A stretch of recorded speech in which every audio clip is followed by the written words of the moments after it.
5월 8일자 말씀입니다. 신명기 15장 1절에서 11절 말씀. 5월 8일 신명기 15장 1절부터 11절까지의 말씀입니다. 한 절씩 저희 여러분들이 교독하겠습니다. 저부터 읽겠습니다. 매 7년 끝에는 면제하라.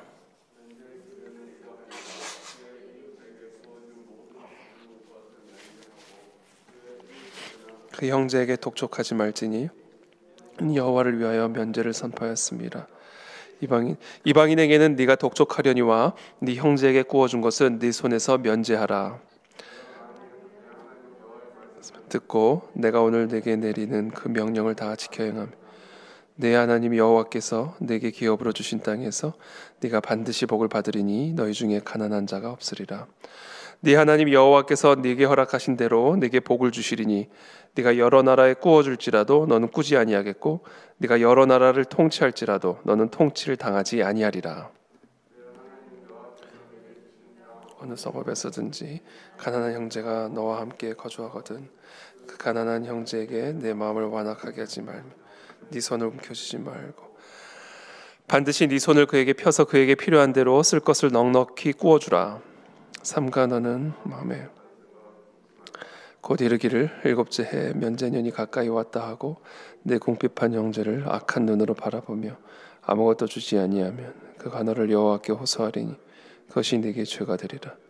너는 반드시 그에게 줄 것이요 줄 때에는 아끼는 마음을 품지 말 것이니라. 이로 말미암아 네 하나님 여호와께서 네가 하는 모든 일과 네 손이 닿는 모든 일에 네게 복을 주시리라. 땅에는 언제든지 가난한 자가 그치지 아니하겠으므로 내가 네게 명령하여 이르노니 너는 반드시 네 땅 안에 네 형제 중 곤란한 자와 궁핍한 자에게 내 손을 펼지니라. 아멘.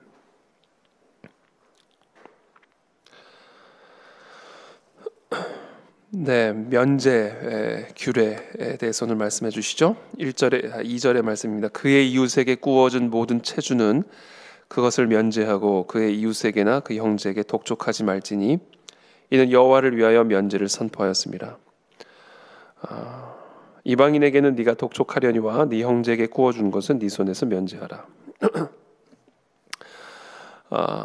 이웃에게 구워준 모든 이 채권자는 그 모든 그 채무를 면제해 줄 것을 말씀하고 있습니다. 이웃이나 형제에게 그것을 독촉하지 말라 이렇게 말씀하고 계시죠. 그러나 이방인에게 구워준 것은 독촉하거니와 그러나 형제에게 구워준 것은 면제하라 이렇게 말씀하고 계시죠. 4절부터 5절 만일 네가 네 하나님 여호와의 말씀만 듣고 내가 오늘 네게 명령을 내리는 그것을 다 지켜 행하면 여호와께서 반드시 복을 주실 것이고 너희 중에 가난한 자가 없게 될 것을 약속하고 계시죠. 그래서 우리가 우리에게 이웃에게 구워준 것들을 면제를 해주게 되면 하나님이 복을 주실 것이고 너희 중에 가난한 자가 없게 할 것이라고 말씀하십니다. 6절에 네 하나님 여호와께서 네게 허락하신 대로 네게 복을 주시리니 네가 여러 나라에 구워줄지라도 너는 꾸지 아니하겠고 네가 여러 나라를 통치할지라도 너는 통치를 당하지 아니하리라 라고 말씀하고 계십니다. 이와 같은 이 규례, 이와 같은 율법은 우리가 그 안에 담겨져 있는 하나님의 원리, 하나님의 마음을 우리가 마음에 새기고 적용을 해야 합니다. 사도 바울이 결혼하지 말고 나처럼 혼자 지내는 것이 좋다라는 말씀을 만약에 결혼을 앞둔 한 신혼을 앞둔 청년이 만약에 그것을 묵상을 했다고 한번 가정을 해봅시다. 오늘 하나님께서 내게 주시는 말씀을 주시기를 기도하면서 아침에 큐티 말씀을 딱 폈는데 결혼을 앞두고 있는 그 청년이 결혼을 위해서 또 우리의 앞으로 이루을 가정을 위해서 기도하는 가운데 오늘 주실 말씀을 기대하고 말씀을 폈는데 사도 바울의 말씀이 너희도 나처럼 혼자 지내는 것이 좋다라는 말씀을 아마 만약에 받게 되었다고 한번 우리가 가정을 해보면 그것이 그 형제로 하여금 결혼을 앞둔 그 형제로 하여금 이 독신을 명령하는 것으로 받아들이게 되면 그것은 말씀을 우리가 오해하는 것이죠. 이 말씀을 왜곡하는 것이고요. 그렇기 때문에 우리가 이 하나님의 말씀을 듣고 묵상을 하는 데 있어서, 그리고 하나님의 말씀을 청종하는 데 있어서 그것이 분명히 복의 조건인데, 하나님의 복을 받기 위한 조건은 하나님의 명령을, 율법을 지켜 행하는 일인데, 그러나 우리가 그 하나님의 명령을 듣고 지켜 행하는 일에 있어서 그 말씀의 참 의미를 분별하고 깨닫는 것은 매우 중요합니다. 그래서 우리는 이 하나님의 말씀을 들을 때 그 말씀 안에 담겨져 있는 그 참된 원리들을 우리들이 깨닫고 분별해서 그 말씀의 원리를 우리의 삶에 적용하는 것이 우리가 이 하나님의 말씀을, 율법을 듣고 청종하는 일이다라는 것이죠. 왜냐하면 이 말씀은 1차적으로는 당시 이 이스라엘 백성들, 그 당시 그 사회와 문화의 컨텍스트 안에서 주신 말씀이기 때문에 이 말씀을 곧이곧대로 우리의 문화와 우리의 삶에 적용을 하게 된다면 여러 가지 또 하나 폐단이 있을 수밖에 없고요. 또 하나님의 말씀을 왜곡하는 일이 될 수가 있는 것이죠. 그래서 우리는 특별히 이 구약의 말씀, 신약의 말씀도 마찬가지입니다만 이 하나님의 율법을 우리의 삶에 있는 그대로 지켜 행할 때 우리는 그것을 올바르게 또 그 안에 담겨져 있는 원리, 또 하나님의 마음을 잘 새겨 듣고 그것을 적용하는 것이 중요하죠. 예를 들면 아까 제가 예를 든 것처럼 바울이 너희도 나처럼 혼자 지내는 것이 좋다 라는 이 말씀을 우리가 만약에 결혼을 앞둔 청년이 듣는다면 그것을 곧이곧대로 이 약혼을 파기하고 혼자 사는 것으로 받아들일 것이 아니라 그 어떤 것보다 앞으로 내게 이루어질 이 가정보다, 내게 주어질 배우자와 또 내 자녀들보다 하나님의 나라와 의를 구하는 것을 항상 더 먼저 두고 우리의 가정과 우리의 부부 생활이 내 삶의 우상이 되지 않도록 조심해야겠구나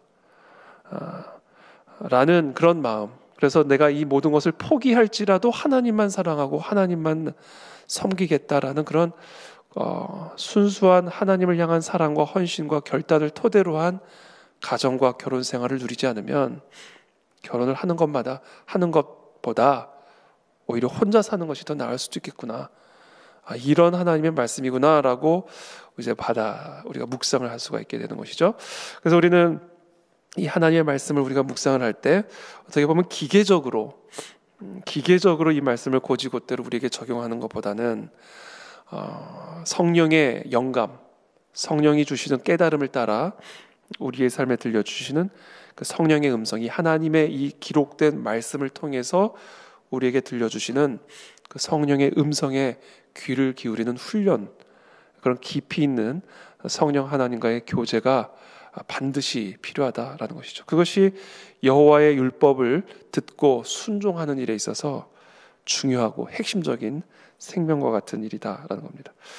저와 여러분들의 삶에 이 성령 하나님과의 깊은 교제, 하나님의 이 기록된 말씀을 통해서, 이 율법의 말씀을 통해서 우리에게 들려주시는 성령의 음성을 하나님과의 깊이 있는 교제를 통해서 날마다 듣고 순종하는 저와 여러분들이 되시기를 예수님의 이름으로 축복합니다. 그렇다면 이 말씀을 통해서 하나님이 우리에게 주시는 성령의 음성, 하나님의 마음은 무엇일까? 7절, 8절의 말씀이죠. 네 하나님 여호와께서 네게 주신 땅 어느 성읍에서든지 가난한 형제가 너와 함께 거주하거든 그 가난한 형제에게 네 마음을 완악하게 하지 말며 네 손을 움켜쥐지 말고 반드시 네 손을 그에게 펴서 그에게 필요한 대로 쓸 것을 넉넉히 구워주라. 또 10절에 너는 반드시 그에게 줄 것이요 줄 때에는 아끼는 마음을 품지 말 것이니라. 이로 말미암아 네 하나님 여호와께서 네가 하는 모든 일과 네 손이 닿는 모든 일에 네게 복을 주시리라. 그러면서 이렇게 말씀하시면 이런 명령을 내리신 이유, 그리고 그와 같은 명령을 순종하는 자들에게 하나님이 복에 복을 더하시는 그 이유를 11절에서 말씀하십니다. 땅에는 언제든지 가난한 자가 그치지 아니하겠으므로 내가 네게 명령하여 이르노니 너는 반드시 네 땅 안에 네 형제 중 곤란한 자와 궁핍한 자에게 네 손을 펼지니라. 자, 가난하고 궁핍한 자를 향한 하나님의 특별한 마음을 오늘 이 말씀을 통해서 우리는 먼저 우리의 마음에 새겨야 합니다. 하나님은 이 땅에서 또 우리 공동체 안에 살고 있는 이 가난하고 궁핍한 자들을 향한 아주 특별한 마음을 품고 있다. 그리고 그와 같은 자들을 꾸어주고 도와주고 살피는 일에 대해 하나님은 너무나 기쁘고 고맙게 생각하신다 라는 이 하나님의 마음을 우리가 새겨야 됩니다. 오죽하면 예수님께서 저 가장 지극히 작은 소자에게 먹이고 입히고 돌보아준 그것이 곧 나에게 행한 일이다 라고 이야기를 하셨겠습니까? 우리가 우리의 자녀가 저 이국 땅에 혼자 살고 있는데 여러 가지로 어려움을 당하고 있고 또 여러 가지 궁핍한 곤란한 지경에 처해 있다라고 한번 여러분 가정해 봅시다. 우리의 사랑하는 자녀가 우리 품을 떠나서 혼자 그 이국 땅에서 말도 통하지 않는 곳에서 고생하고 있는 그 모습을 우리가 생각할 때 얼마나 마음이 항상 아련하겠어요? 근데 누군가가 그 자녀를 돌봐주고 살펴주고 입을 것, 먹을 것, 살 것, 이 모든 것들을 이렇게 돌봐주는 그런 사람이 있다고 생각해 보십시오. 여러분이 나중에 그 땅에 가서 그 자녀를 만났을 때 그분에게 반드시 담리하고 감사의 마음을 표하지 않겠습니까? 아마 그 사람의 은혜를 아마 평생 잊지 못할 겁니다. 그와 같은 마음이다라는 것이 우리 하나님 아버지의 마음이 이 땅에서 우리 공동체 가운데 가난하고 곤란하고 궁핍한 가운데 살아가고 있는 그들을 향한 하나님의 마음은 바로 그와 같은 부모의 마음과 같다. 그래서 그 사람에게 한 일, 그 하나님의 자녀에게 한 그 일을 하나님은 하나님 아버지에게 한 일로 동일하게 생각하시고, 그래서 그와 같은 도움의 손길을 펼친 자에게 하나님은 반드시 복을 베푸실 것이다 라는 것을 오늘 말씀하고 계시죠. 이게 복을 받는 삶의 비결이다. 복이 있는 삶의 비결이다. 복이 있는 삶의 원리는 하나님께 자꾸 꾸어드리는 거죠. 그리고 하나님께 자꾸 꾸어드리는 가장 좋은 방법은 하나님의 자녀들, 특별히 가난하고 궁핍한 가운데 있는 하나님의 자녀들을 우리가 돌보는 일이다. 우리가 보살피는 일이다. 그리고 그와 같은 일을 할 때에는 인색하게 하지 말고 완악하게 하지 말고 네 손을 움켜쥐지 말고 펴라. 그가 필요한 만큼 힘을 다해서 도우라 라고 말씀하고 계십니다. 이것이 우리 개인의 삶이 복을 받는 비결이고요. 이것이 바로 교회가 복을 받는 비결이고요. 이것이 나라가 복을 받는 비결입니다. 우리가 하나님의 복을 받고자 한다면 바로 이 땅 가운데 살고 있는 가난한 하나님의 자녀들을 돕는 일에 아끼지 말고 손을 움켜쥐지 말고 있는 대로 펴서 계속해서 그 필요한 것들을 공급하는 흐름의 삶을 흘려보냄의 삶을 살아가는 것이다.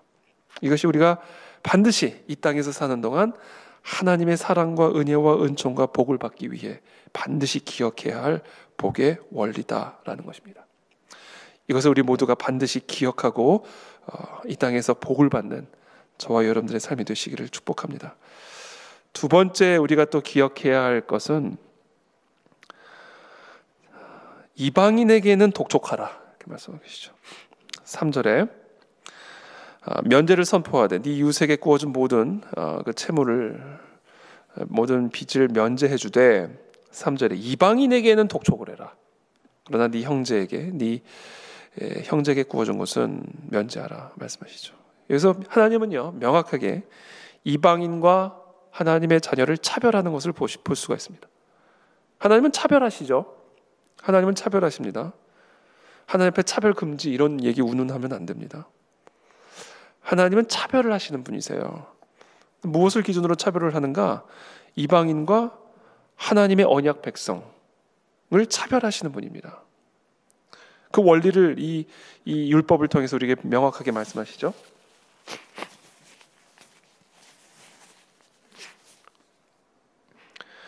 이 이방인과 하나님의 언약 백성을 구분짓는 기준은 혈통이 아니에요. 피가 아닙니다.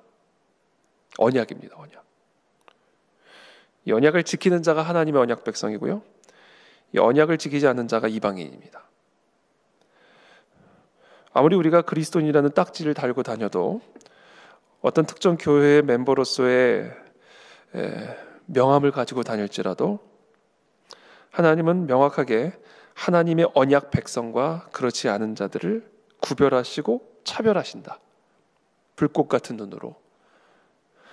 그리고 하나님은 그 언약을 지키는 자를 하나님의 언약 백성으로 인정하고 오늘 이 약속된 이와 같은 하나님의 복을 부어주신다라는 사실을 오늘 우리는 기억해야 합니다. 하나님의 복을 받는 비결은 하나님의 언약 백성이 되는 일입니다. 그것이 신명기 전체에 걸쳐서 계속해서 반복적으로 말씀하시는 하나님의 메시지죠. 하나님의 율법을 순종하면 복을 받고 들어가도 복을 받고 나가도 복을 받고 네 밥그릇과 네 집의 가축의 새끼까지 복을 받고 그러나 이 하나님의 율법을 순종하지 않으면 나가도 저주를 받고 들어가도 저주를 받고 네 가축의 새끼까지 저주를 받고 그렇죠? 하나님의 언약 백성과 이방인을 구분짓는 기준은 바로 하나님의 율법을 지켜 행하는 일에 있다라는 것이죠. 그래서 결국 최종적으로 궁극적으로 하나님의 심판대 앞에서 하나님이 우리를 판단하시고 심판하실 때는 우리의 행위를 가지고 판단하신다. 어떤 행위냐?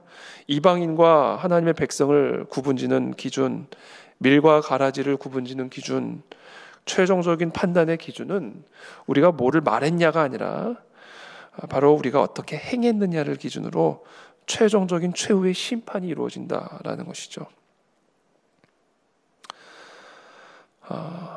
그렇기 때문에 우리는 두렵고 떨림으로 이 여호와의 율법을 우리의 삶에 지켜 행함으로 이 하나님의 이 말씀 안에 담겨져 있는 그 하나님의 원리를 우리 안에 깊이 새김으로 우리는 우리의 삶에 하나님의 언약 백성으로서의 삶을 사는 일에 힘을 다해야 한다. 그것이 이 땅에서 복을 받는 길이요 최후의 심판대 앞에서 그 심판대를 통과하여 하나님의 그 영원한 나라에 들어갈 수 있는 길이다라는 것을 이 하나님의 말씀은 생명과 같은 이 말씀은 우리에게 말씀하고 계십니다. 마지막으로 우리가 오늘 이 말씀을 통해서 우리 가운데 새겨야 할 원리가 있습니다. 우리는 이와 같이 꾸어주는 자나 또 꾸임을 받는 자나 도움을 주는 자나 도움을 받는 자나 언제나 우리는 악한 생각을 품을 수 있는 가능성이 있다라는 사실이죠. 그래서 우리는 그것을 악용할 수 있는 그런 타락한 본성을 가지고 있다는 사실을 기억해야 된다. 그래서 우리가 꾸어줄 때 이 꾸임을 받는 사람이 그것을 악용할 수 있다는 것도 항상 염두에 두어야 하고요.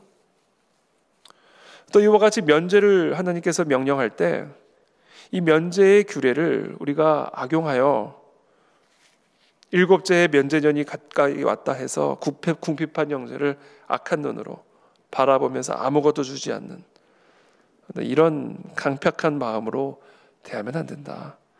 그러니까 이 말씀을 통해서 하나님은 우리에게 세 번째 우리가 반드시 기억해야 할 원리를 가르쳐 주십니다. 그것은 바로 악용할 가능성을 염두에 둬라. 하나님께서 사람을 지으신 것을 한탄하시잖아요. 항상이라는 표현을 쓰세요. 마음에 계획하는 것들이 항상 악할 뿐인 것을 아시고 사람을 지으신 것을 한탄하셔서 이 모든 사람을 쓸어내버릴 계획을 하시죠.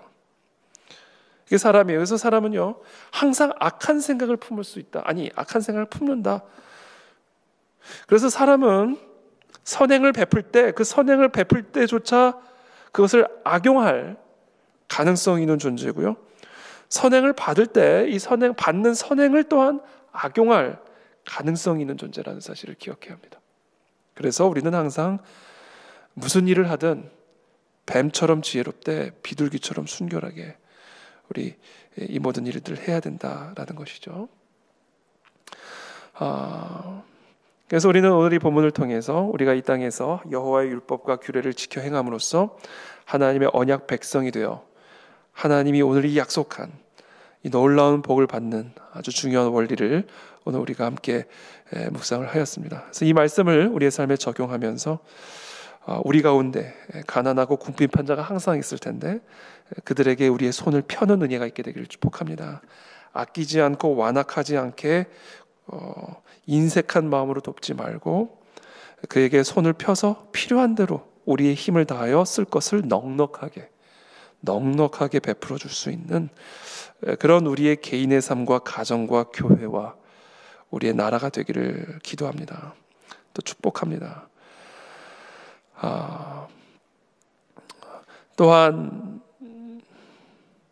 이 하나님의 율법을 지킬 때 우리에게 복을 주실 것이다라는 사실을 기억하고 하나님의 마음을 생각하며 자기의 자녀에게, 가난하고 궁핍한 자녀에게 넉넉한 마음으로 베풀어주는 그들을 향한 하나님의 마음, 아버지의 마음을 우리가 생각하며 우리가 필요한 대로 연약하고 가난하고 궁핍한 자들에게 베푸는 우리 모두가 되기를 축복합니다.